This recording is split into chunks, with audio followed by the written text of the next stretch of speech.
Today we will be discussing BRICS, multipolarism, South Africa, and the continent of Africa in general. And this is my guest, Ivan. He is from KwaZulu Natal and he is living in the Socialist Republic of Vietnam. And if you'd like to introduce yourself, Ivan. Yeah, so that's my name, Ivan. Surname is Munro. It's a Scottish surname, but I'm from South Africa. And yeah, I've been living in Vietnam for the past 7 years. And I work as an English teacher.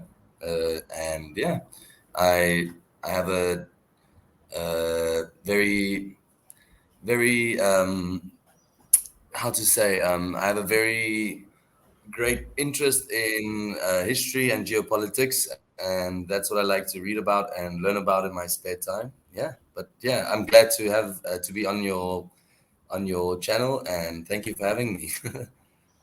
You're welcome. And to begin with, how do you think BRICS will benefit the Republic of South Africa? So I think the way it's going to benefit South Africa is because as we've seen over the last few months, maybe since the special military operation, we've seen a lot of shifts in the world in terms of relationships, like between countries, and I think that at the moment, a lot of countries are basically holding their breath, and I think BRICS, in a sense, BRICS is like a life jacket. You know what I'm saying? It's a way that South Africa can kind of peacefully, that maybe that's not the right word, not peacefully, but smoothly transition from the old kind of reliance on the West and the hegemony to being more independent and fitting into the multipolar world. So I think it can only benefit us, know. And it's not like What do you being think? I tied. don't know. It's not like being tied to the Occident has benefited the Republic of South Africa. Exactly. Yeah, And I mean, how I did think South Africa become yeah, part of the Commonwealth to begin with? It was annexation for imperial expansion and um, yeah, exploitation of the people and their resources. 100%. And I think that at least like the ruling elites in South Africa, because because they have a sense of even though they are dickhead capitalists, you know what I mean, but they still have a sense of loyalty and patriotism towards South Africa. So even they are seeing, they're not willing to kind of play the game that play the game of the United States and the West anymore. And I think that's why we've joined BRICS, and I think that's the tactical side of things, because the the old Afrikaans money and the old all the old financial institutions and all the media and all these things, they are basically, so when about the Great Trek, the Groot Trek. Yeah. Yeah. So after that, after we had that, and then especially after the Boer Wars and that, when we were kind of The Liberation Wars. trying, yes, and so we basically built our culture because we didn't have written like press, media, and books, and we didn't. Afrikaans was a spoken language; it wasn't a written language. It was basically everything was in Dutch. Do you know All the what the documents first? were spoken. Uh, yeah. Do you know what the first book written in Say again. Afrikaans was? The first book written in Afrikaans was? Yeah, it was the Quran. Quran. Uh, yes, Islamic prayers. I think. And Yeah, I yeah. found that It was from the ironic. Quran. Yeah, that's right. given that Yeah, Christianity it's interesting. is inextricably Yeah. linked with Boer identity. That 100% true. But the thing is, like more recently, especially in certain places, like the colored people in South Africa, because I know like in the US or in Europe, it's a derogatory term. You can't say colored, but in Well, I South would Africa, that's prefer their that than that's their the culture, word that that they begins call with themselves colored. H. There's a word beginning with Yeah, H and ending in yeah, but T, which I'm not going to mention, which I would consider worse and yes, more yes, yes. I know exactly derogatory, what you're talking. Yes, 100, yeah, yeah, 100%. even though I've I know heard what you're people talking about. from But the in South Cape Africa, refer to they themselves still, as that. they'll call themselves coloreds. Yeah, that's their identity. Oh, That's I their was talking culture. about That's the other word. their whole thing. Oh, So yeah. You can say Hottentot, right? I thought it was Yeah. So the derogatory. Hottentots, that was the yeah. It's derogatory, but it's also historical. So there's still places named like Hottentots, Holland, and like there's places still that have that name in South Africa. It's not. So I don't know what I don't know why it's not actually like yeah, people don't really use it anymore. It's a historical term, you know what I mean? They in And Afrikaans also we call them another, kleerlinge, kleerling what was, and coloreds in English. sorry, what was the translation for that? You break it in For Afrikaans Yeah, the translation in the English for that term. for coloreds or for Hottentot Yeah, no, the word you mentioned for the after that H in Afrikaans. kleerling. Yes, is that, Kleerling just means a colored person, colored person. Yeah.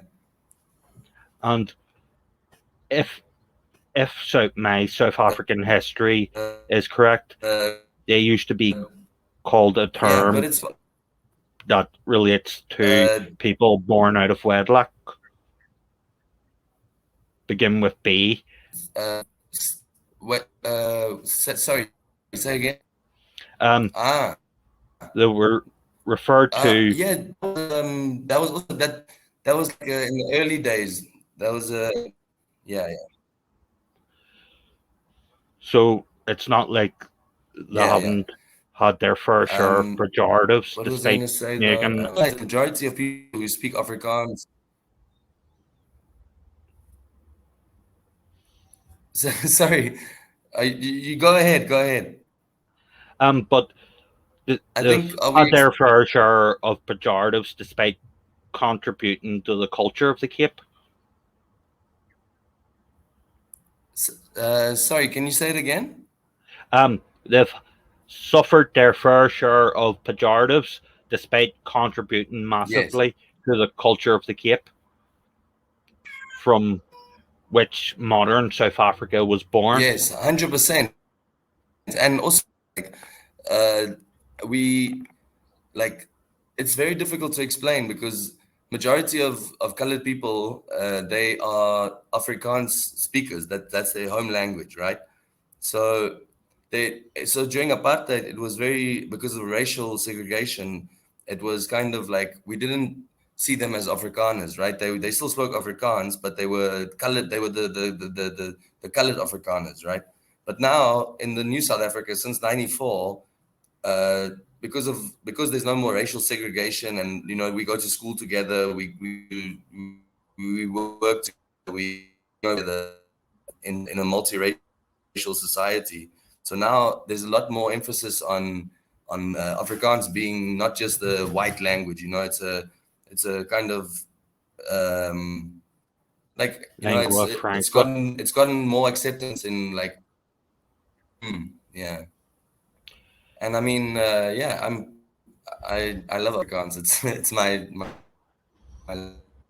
language.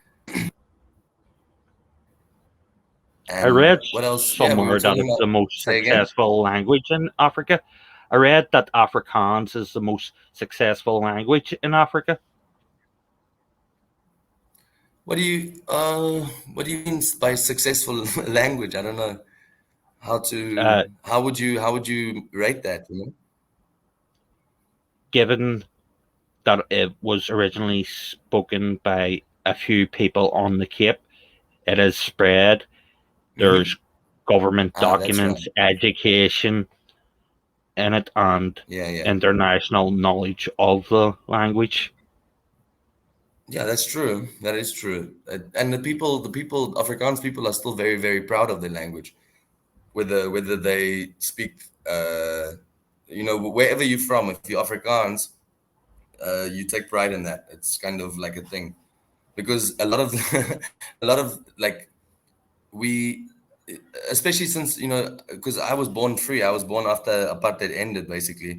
So I never grew up with that kind of thing, but for me, it was strange because I grew up in Durban, which is in KwaZulu Natal, which is majority English speaking people, whereas the Western Cape or Gauteng or other provinces are mainly Afrikaans speaking. Like the majority of people speak Afrikaans, but in Natal, so I went to Afrikaans primary school. There was only like 3 or 4 Afrikaans primary schools in the city to choose from. So I went to the one nearest to my house, but I went to English high school, and then sorry, my cat's just busy. But Mhm. anyways, so I went to Afrikaans primary school and then high school in English. And when I went to high school, I had a very, very strong Afrikaans accent, and I found like for the first 2 years, I was my only friends were black friends, because they weren't like all the English people, and they kind of have like this negative view of Afrikaners because they see us as the ones that were the most racist and the most kind of authoritarian and blah blah blah. But the Is Zulu that friend, leftover Burhat from the Second Liberation War? On say the part again. of Is that um, a legacy of Burhat from the Second Liberation War on the part of the Anglos? Uh, I don't think so. I think it's more to do with the fact that they don't want to take any responsibility or claim any kind of thing to do with apartheid. Like the history of that. So There they you just are. want to Oh, you've evade gone again. blame. They just want to evade blame for it then. Exactly.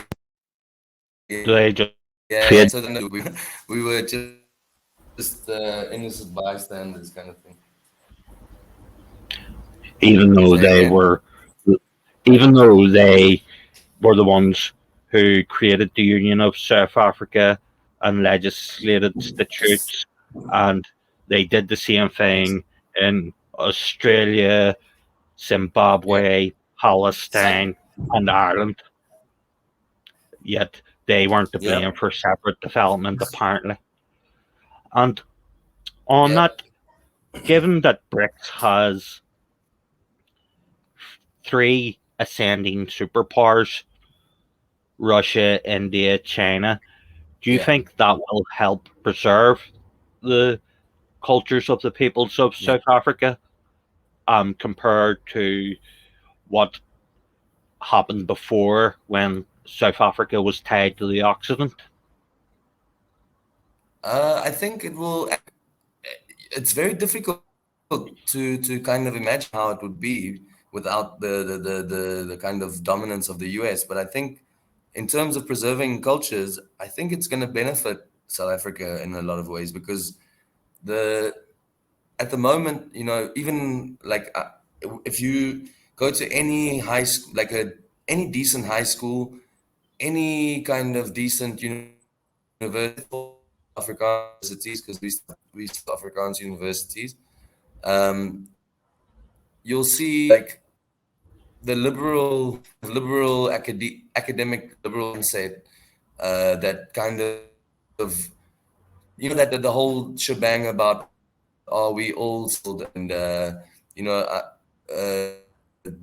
open borders and kind of like very global neo policies. That's what they push, and a lot of Afrikaners and a lot of black Zulus, Xhosas, they want good educations. You know what I mean?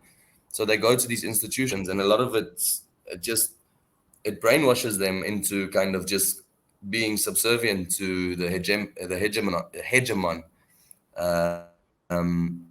I think any kind of any situation where there's kind of more of a balanced relationship between countries, I think the people of any culture in South Africa.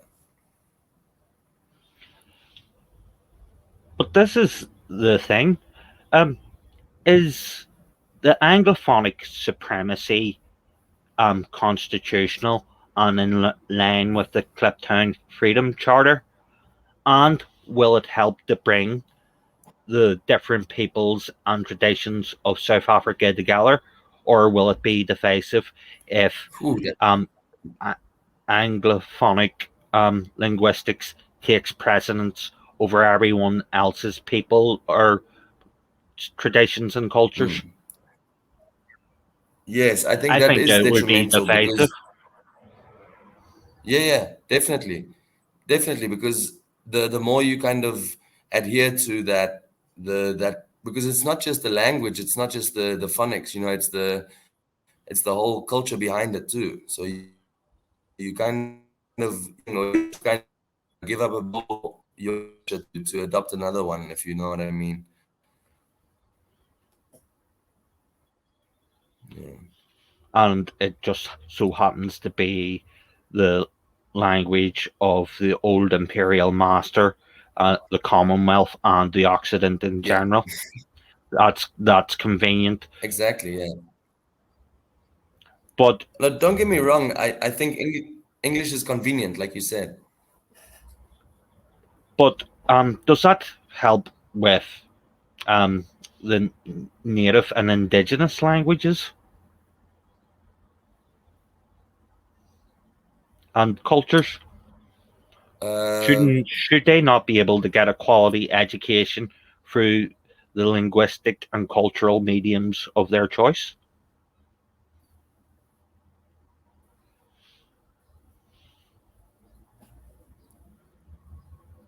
So I didn't quite catch everything you said there. There's a bit of a you broke up for a bit there. But basically, I think what you were asking, how it affects basically, should they not be able to get a quality education in their own culture rather than having to go to an Anglophonic institution because that's where the money and the resources are? Yeah, but I mean, so because English is the lingua franca of the world, and if you want to kind of deal with any other country, that's just the means of the language of exchange, basically. So even Afrikaans, like that's one of the main reasons my parents, because when I went to the English high school, I hated my parents for it. I said to them, why? I don't want to go to English school. I don't want to be I don't want to speak English every day and have to learn in English. I want to be, with all my friends, go to the Afrikaans high school. But my parents said, no, it's going to benefit you one day because you're going to be able to speak, fluent English, and you're going to be able to learn and think, and engage with people around the world. Whereas Afrikaans is, it's only in South Africa you can really speak Afrikaans. So that was for me. And then obviously as I went, as time went by, I thanked them, and I also went to Stellenbosch University where I could have chosen to study in Afrikaans, but I chose to study in English because I just felt like it was more liberating and more kind of gives me more agency as an individual to kind of tackle the world, And I think it's the same for the black people. They also just want that ability to communicate and do business or do to interact with people around the world. Yeah. And what is interesting about both is they're both West Germanic languages,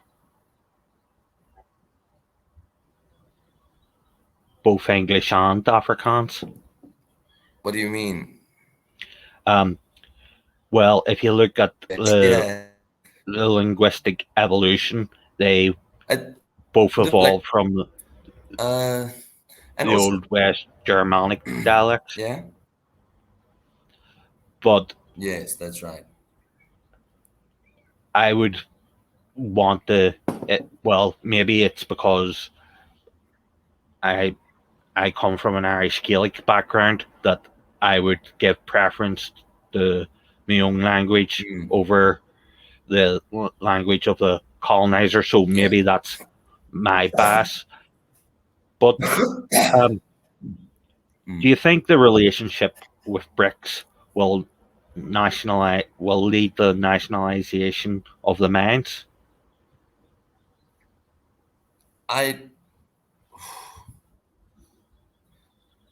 actually about that. Under the National Party, under apartheid, with the folks, the volkskapitalisme, that was the banks. The banks were kind of nationalized in a sense, but they didn't.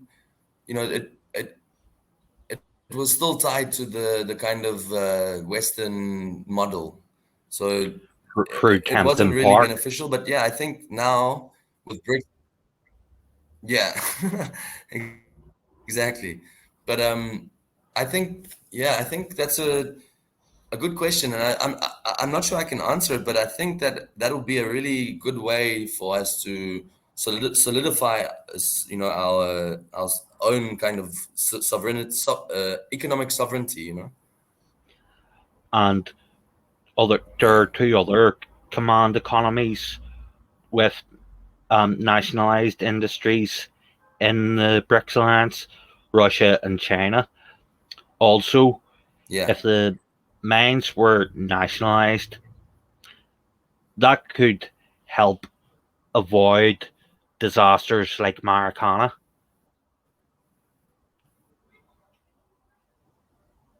exactly. But also, so at the moment, we stuck in the place where, okay, so we nationalize the mines, right? Or we nationalize industry and we nationalize everything. But the level of kind of nepotism and corruption and incompetency in the current ruling state It would be the is, it's cronies who also, benefit. people don't, you know exactly, so that people, the people on the ground won't see any benefit. So we kind of waiting to see, it's that's also another thing that I'll bring up, is that's why I kind of have a lot of, so I don't really support the EFF in everything that they kind of stand for, but I think the EFF are the closest we're going to come to getting a South Africa where we do real socialism, where we actually talk about land, land reform and redistribution, and people actually being empowered. People who don't have land get land. And it doesn't have to be violent, but it needs to be done in. And I think, like you said, I think China and Russia, they serve as a good example. And if they can kind of not mediate, but if they can kind of show us, just kind of, I don't Set know a how to say, but positive if we example. can, yeah, exactly. So I don't know, it's difficult to say at the moment, but yeah, we'll see. I think, yeah. On What do you think land about utilize the EFF? on land utilization, I don't think it's going to help land reform by singing Ayesaba Amagwala. I think that's going to lead to more class anvil and class murder. And I see a parallel between the tactics of the I don't criminal know, gangs that and what General Kitchener did. And on another thing, because the eight thing thou- is, eight eight 8,000 rand a month. That that's not say again. sustainable. 8,000 rand a month for South African workers. That is not sustainable. That is dangerously low income, where it's not people exactly. could face dire consequences. And if Pretoria don't want And on people top of that, revolting, on top of that, we have they should do something. 6 hours of load shedding a day. Yeah, 6 hours? and we have 6 hours of load shedding a day. Yeah, 6 hours. 2 hours in the morning, 2 hours in the afternoon, and 2 hours in the evening. And And people was earning, Eskom what do you do? privatized? You can't turn on it. You can't do. No, they want to privatize it because the government's so useless. So it's But still will that not lead state to more owned, load but they are shedding? trying to. Will that not Yeah, lead to so more that's what load people are saying. shedding We should to get a people are bigger saying we profit? should private. Yeah. So, but I honestly, this might sound very conspiratorial, and because if you look at the stats, that we Eskom produces enough electricity to export to Mozambique, to Botswana, and other bordering nations, and they don't have enough. But they don't. The thing is, it's about the money, and they're not profiting enough from the local grids, or it's either that or they are playing along with the whole kind of green new deal, that whole kind of environmentalism thing. So it's very difficult to say, but yeah, I don't think private help anything. I don't know. Is that not a basic utility though? Electricity? And is it not Yeah, necessary it should for the be. functioning of the South African economy, which is what the snobs in Sandton and Stellenbosch Exactly. care about? So if they keep up with this penny Yeah, pinching through load shedding, it's going to affect them in the end. yeah, exactly. But the thing is, I think there's a massive confusion at the moment in the people who earn capitalists. They're confused, or they are end with the other, because uh, uh, and New Deal policies of degrowth, right? And some of them don't, so I, I honestly don't know what the reason is behind the load shedding. It seems like Pretoria is trying to pinch pennies. Yeah, that's what it seems like. But at the same time, it like you said, they're shooting themselves in the foot, because what you need to open and to run your business, or to have a.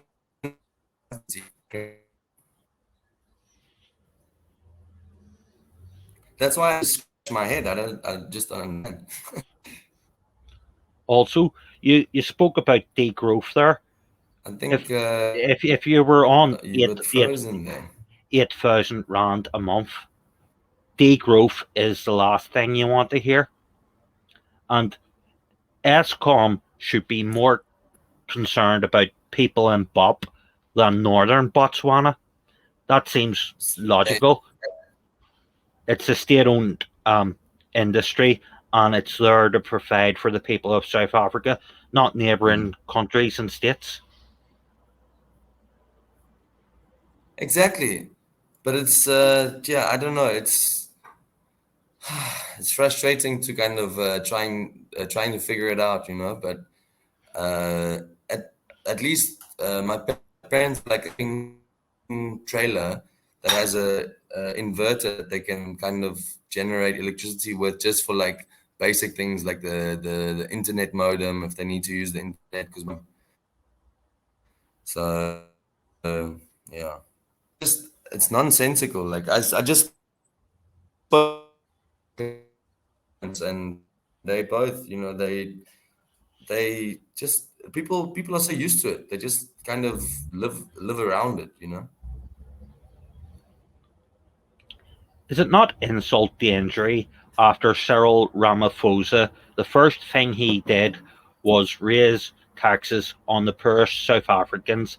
Is it not insult to injury to afterwards do load shedding and then not build the necessary infrastructure for the functioning of the country? No, 100%. I mean, And the thing is, it helps his entrepreneur friends and not the people in the townships, which he was supposed to represent as a union man. Yeah, but that's also another reason I think, like Cyril Ramaphosa, he was there. He was put there by the kind of, because he's the most kind of liberal, most anglicized. You know, he speaks very good English, and he's pretty much the polar opposite of the Jacob Zuma. So Zuma was he was a traditional Zulu. You know, he spoke with a thick Zulu accent. He was a real Zulu man. Whereas Ramaphosa is more like he gives off more of the air of like a gentleman, anglicized kind of vibe. And he seems cut from people the were like, same all the cloth white as people were like, oh Mbeki. yeah, this is a good thing, you know. Yeah, but Mbeki, I still have a lot of respect for Mbeki because Mbeki said things that were true and that were kind of taken out of context, and he was kind of cancelled for that. They cancelled Even him though because he basically they kept his presided feet over paid. economic growth. He said, yeah, and he also said he basically what got him into trouble that started the shebang was he made a statement where he said that HIV doesn't cause AIDS, poverty does, because like it's a big problem, but people took that literally. They said, oh, he's literally stupid. HIV doesn't cause AIDS, but what he meant was that if you have HIV and you're not poor, you can survive. You won't get AIDS and die. If you have HIV, you can get antiretrovirals. You can have better diet, and you can actually afford to stay alive. Whereas if you don't, you will die from AIDS. So he's saying if you're HIV positive, it doesn't mean you have to die, but people are dying from AIDS because they're poor. And people took it out of Because they context and can't they said, afford oh, Mbeki's an the idiot. He doesn't even drugs. know that HIV. Yeah, and people took him literally and they said, oh, this guy's such an idiot. He thinks that HIV doesn't cause AIDS. But I can And that's see how he I'm was saying handled, because if you take that quote out of context, as you explained, that sounds like Peter Mokaba. So it does. And did he not deny HIV and AIDS while millions of South Africans were dying of it, Mokaba?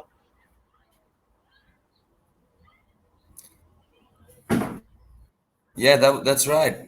Yeah, it was oh man. So KwaZulu Natal at one stage, when I was growing up, when I was in high school, it was the most AIDS infested province in the most AIDS infested world.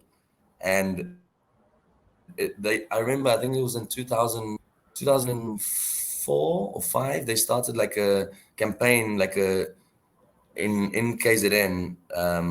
It was called the Life of Life, and basically just teaching like sex education and trying to distribute condoms and like trying to educate the youth about the dangers of having sex, HIV, and AIDS, and that. And after that, as it's not like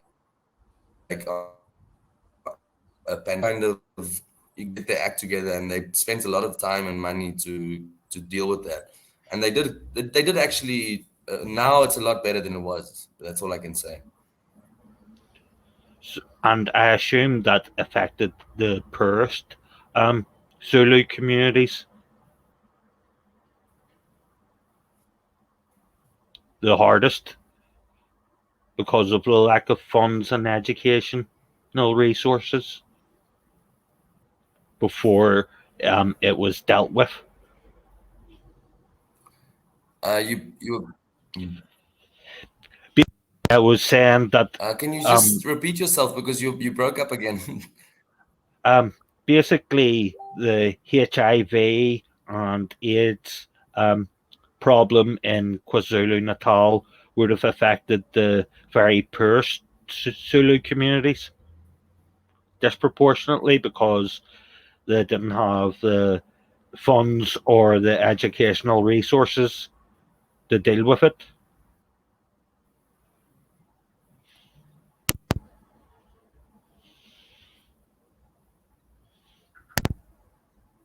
I think there's a problem with the Wi-Fi because like there's a bit of a lag, and I don't. I didn't. I know you said something about HIV and the resources, but can you just say one more time, just the ending bit, because there was a Oh, bit of oh, lag and I didn't hear oh, it. yeah. Basically, that would have hit the poorest Zulus hardest. Yeah, 100%. And it's also they because of the kind of like in the rural, especially in the rural areas, like if you go to the townships or in the rural areas, there's massive like people. It's still a big thing where people are trying to integrate medical science, like bio, like doctors and in the town, the countryside, they don't want to go, the traditional healer. They get all kinds of, medicine stuff, which contradicts, which does, you know what I mean? It's a very difficult in America where the indigenous medicine or, the alternative Traditions. medicine is a massive thing in the countryside, and for the rural to get anti or get the necessary. So that's where the HIV virus can spread so rapidly. So the Nkata traditionalists will eschew modern medicine because it doesn't fit in with their culture. Yeah. So it's also kind of a big problem in Vietnam and China as well, because a lot of people here also, they have their traditional remedies and their traditional medicines, biological medicine, but more so in the rural areas. Like if you obviously in the cities, a different story. But if you go to the countryside and the very isolated, not even very isolated, but just isolated areas, a lot of people won't. They kind of have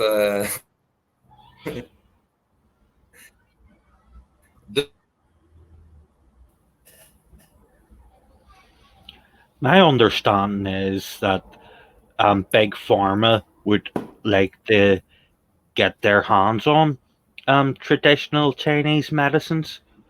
So there must be some yeah, pharmacological reason that they hundred still percent. use it. And do, does the Yeah. Socialist Republic of So Vietnam have a nationalized health service, or how is healthcare yeah, yeah. administered So there? it's they do they've got a scheme, like a health scheme or like a subsidized kind of medical system where you pay. I think the state pays 2/3 and you pay 1/3 of the bill for the hospitals or for whatever.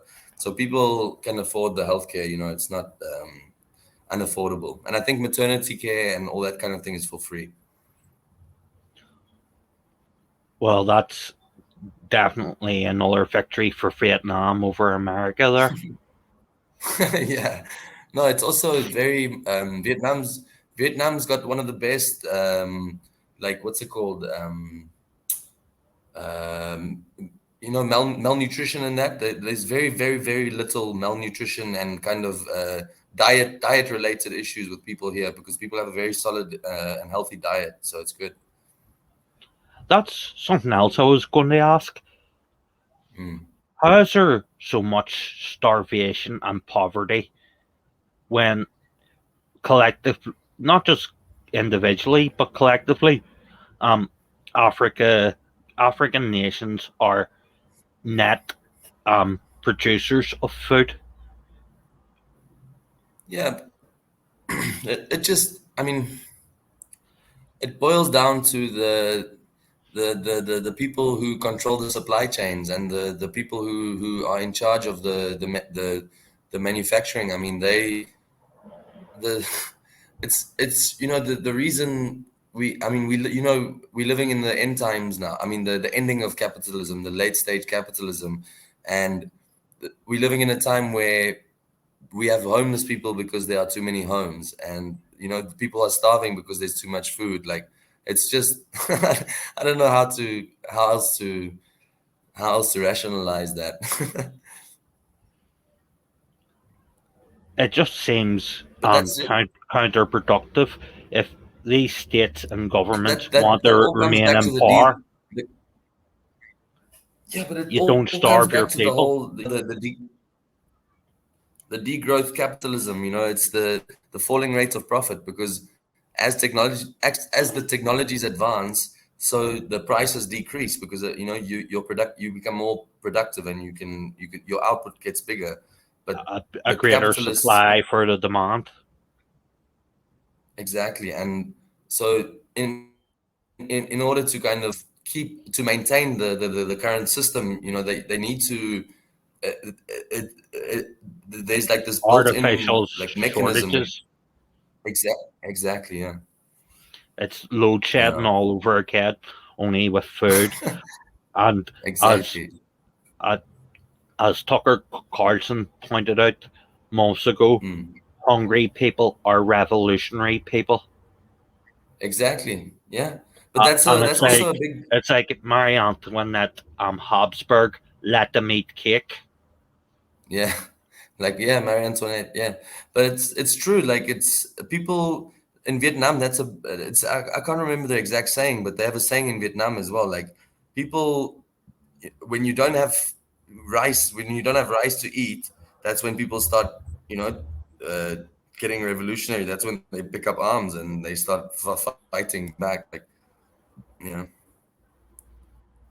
you know what? Because in Africa, it's kind of like, it's very different. A lot of people, most people in Africa, they are farmers. They know how to farm for themselves.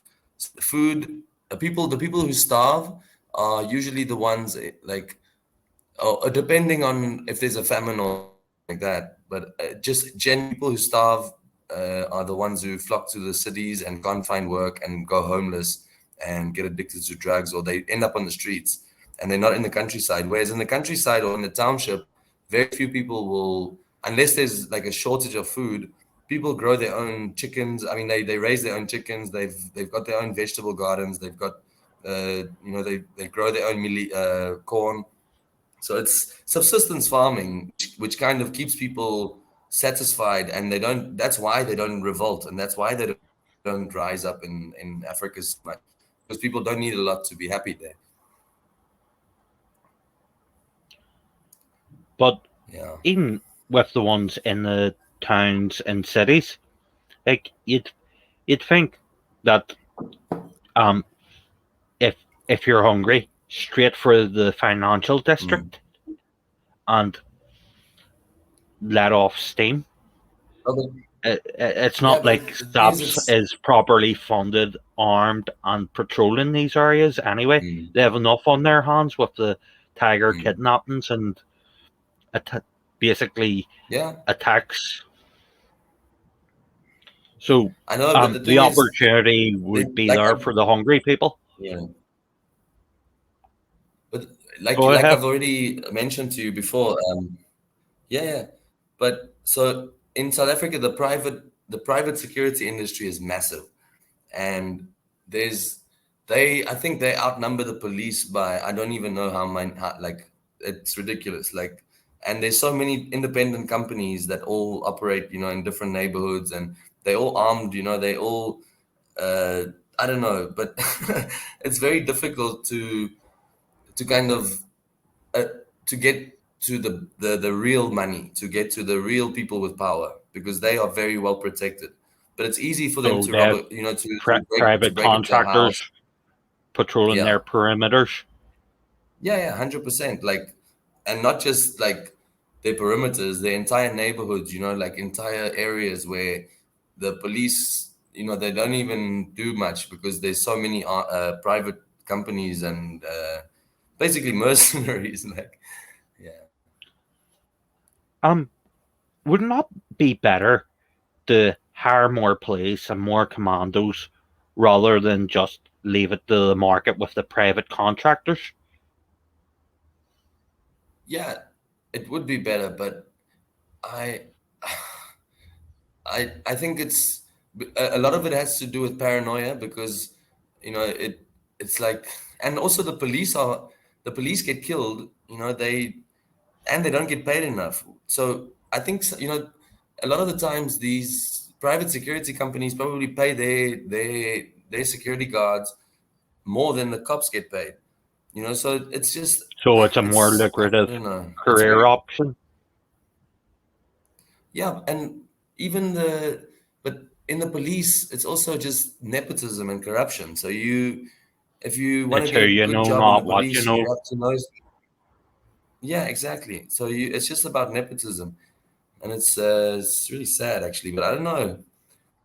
I think, yeah, I think we on the cusp of global change, and I think it's going to manifest in South Africa, or in Africa. It's going to kind of manifest in South Africa first. It's going to either be violent or it's going to be peaceful, but it's going to have to it's going to require drastic change. So I think either, it's untenable as is. yeah, 100%. It, It it can't cannot continue. Yeah.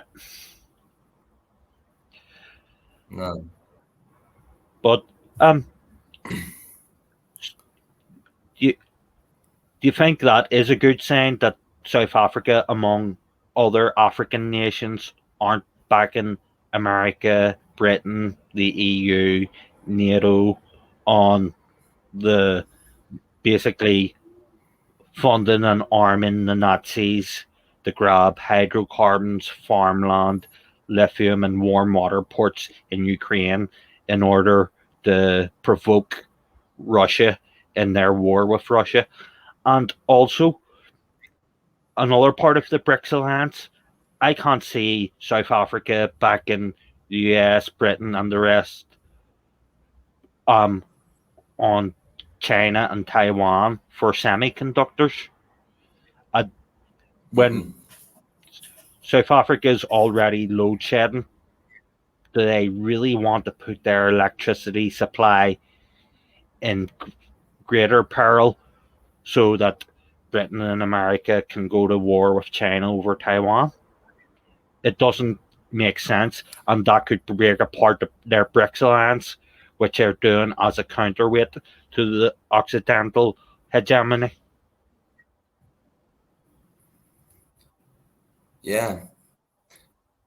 Yeah, I mean, I think, yeah, in terms of Africa as a whole, and the current situation with the Occident, I think it's blatant. Like, it's obvious that, and there's no African nation that doesn't respect and kind of appreciate what the Soviet Union did for their independence and for supporting them against their struggle for freedom against the colonial powers. So there's no ways that America can, or the West can use their kind of soft power, winning the hearts and minds. Done. There's no more winning over Africa. Africa's made their choice to side with Russia, and by siding with Russia, China, because Russia and China they've made a kind of, you know, an alliance. There's very little chance, and also the if you listen to any African leaders, they always say that, when they deal with China, China is not concerned about the internal struggles and their own political situations. Not like this where there's always a finger in the pie, and and that's the whole premise or the idea of multipolarity, is the fact that the people can decide for themselves, and we can do business on as business should be done, where there's no strings attached. you know And I noticed that with the Central African Republic, that hmm the Wagner group gave Central Africa greater military support than France did, yet France still makes the imposition of the Africa franc, which is just a promissory note that enables the French to steal African nations' resources if they were formerly tied to the old French Empire. Yeah, 100%. And but I think did you see what happened in Sudan just yesterday or today with the attempted North military Sudan? coup, the coup d'etat? Was Where that North they Sudan? so no, I think it was South Sudan where because Russia just they just agreed to let Russia open a naval base. So is that and a color and revolution to stop that on the yeah, so behalf of the Occident? there was yeah, exactly. So now there was a coup d'etat or coup attempt in Sudan, backed by the US and the MIG people. Attempted coup? Ah, yeah. I just briefly I saw the headline on RT, and then I just skimmed over it. But it seems like there was an attempted coup d'etat by the military on the government because Russia because the government agreed to let Russia install a naval base on the coast. But I don't know the details, to be honest. Russia today. I remember that prior to the special military operation.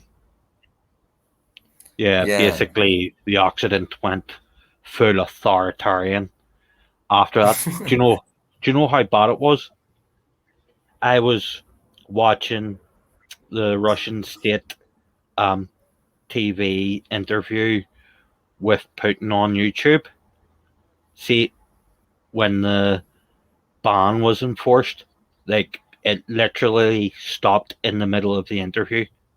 And when I tried to refresh and reload, basically, this is no longer available in your country.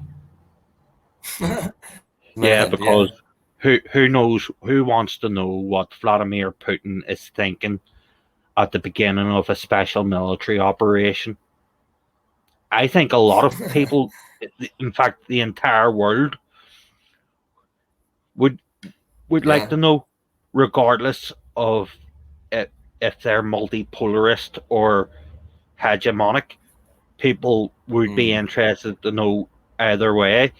It's the same with um, Tucker Carlson being targeted by the NSA when he reached out to Anya Mm. Parampal of Red Lines in the Grey Zone as she was trying to get Hmm. in contact with someone from Russia to arrange an interview um, with Putin on Tucker Carlson tonight.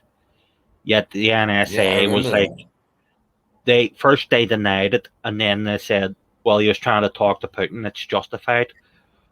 Well, maybe if the American audience knew what Putin was saying and thinking prior to the special military operation, the escalation might have been avoided, but that wasn't the intention of the US. They wanted to provoke this Mm. war, as Mm. Joe Biden sent Kamala Harris out to, was it Munich and Warsaw, to Yeah. basically say to a press conference with the international news media, cameras are saying, we welcome Ukraine into NATO and the European Union. And as Tucker Carlson said, the translation for that is, up yours, Vladimir Putin, go ahead and invade Yeah. Ukraine. They wanted a war in the Donbass so they could grind, basically put it in a meat grinder so they could steal, as I said before, the hydrocarbons, the farmland, Mm. the lithium, and Yeah. the The warm Donbass water was ports to ship all that exactly. stuff out. Yeah, the Donbass was the industrial center. There was the industrial base of the USSR. Like, That's why basically Hitler went in so heavy um, when he got past the Stalin line mm. in Barbarossa. Basically, That's why he drove towards the Volga. Not that it worked out too well for him, thankfully, but you could see his intent. Yeah. But yeah, I think that's like throughout history they've been targeting Russia to kind of, because of all the natural wealth, you know, And and it worked well for Napoleon with the too, current didn't it? exactly. Yeah, but I mean, it's the West. They just want Russia not to be like they don't want Russia to reach its full potential. I think that's what what, because they know they're not going to be able to. They're either going to have to nuke Russia, or they're going to have to do something where they have to defeat Russia. I But don't think you know, the it's Russians really will really let them unlikely. militarily balkanize them though. So it's going to go nuclear. Yeah, And also, but I this is really something worry about that. And yeah, I don't get. The American animosity to Russia.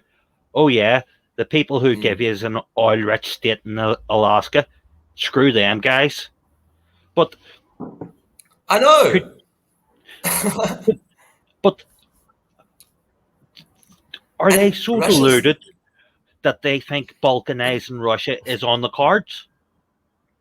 No, yeah, I think they are. They are that deluded. Like, I think there was an interview done with Putin just before. I think it was just before the special military operation, or maybe just after it happened. But there was an interview on Russian TV, like where the guy, or they were asking him, like, what does he think, like America's plan is? What are they doing? And he literally said, he says they are. He says that there's no rationality. They don't use there's no actual, they just do things and see what will happen. Like he says it's complete like hubris. You know what I mean? Like they think because they've got so much power and Might so is right. much, yeah. So whatever they do is okay. It's just completely mental. Like Also, if let's say it's not surreal fantasy on their part and they do balkanize Russia, how do they think the PRC is going to um, basic react to a balkanized Russian vassal above the they won't Great let that Wall? happen. No, they won't let And that happen.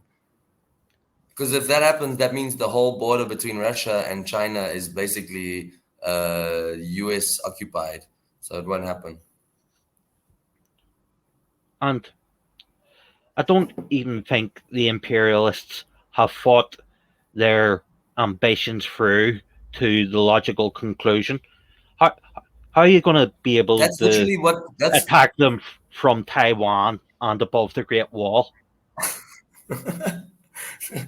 yeah. It doesn't, yeah, I honestly I don't know. I don't know. Like Makes America no doesn't sense. have the resources, or even with their bloated army, the personnel that Yeah. have But the such thing is a military line. yeah, and the thing is they invest, they've fallen behind. They've admitted this like on many occasions. Like even if you just look at the Chinese space program, like it's 10 times ahead, it's like miles ahead of the US in terms of the technology. So I mean, just think about the arms. Like it's and the thing is, China's not obligated. China has no obligation to declare all the weapons or all the technology they develop. You know, so they just have no idea what they're getting themselves into. Like it's weird. But it was the US that abrogated and done away with the nuclear arms treaties. So if they hadn't um, eschewed and avoided diplomacy, maybe they might have the other superpowers declaring their munitions and stockpiles and arsenals. But because America didn't want to do it, they're not entitled to Yeah. expect the same from anyone else. Is there anything you'd like to say before we finish this, discussion? No, I don't think so. But yeah, it's been nice talking about these things. Let me think. Yeah, I just wanted to ask you. So, do you think that the Ukrainians the spring offensive will happen, or do you think it's unlikely, or do you think the conflict in Ukraine is going to drag out longer than this year, or is it? What are your kind of predictions for the conflict in Ukraine? I think it's going to last a few more years, but I think the fall of Bakhmut, as Zelensky said, the whole military line of defense will collapse with Bakhmut, and if Russia and Wagner get the western portion of the city and the hills to the west of the city, basically that's going to take banderites from basically the southwest up to the northeast, and that's going to leave gaps in the military line of defense after that, which Russia will exploit. And if they take away from the southwest to the northeast in Bakhmut, basically that gives a straight line from Kherson to Odessa to Tiraspol. And I think it would be wise if Romania and Moldova just backed off and not get involved, because that could cause destabilization not only in Western Ukraine but Transnistria and Moldova. Yeah, that's pretty much.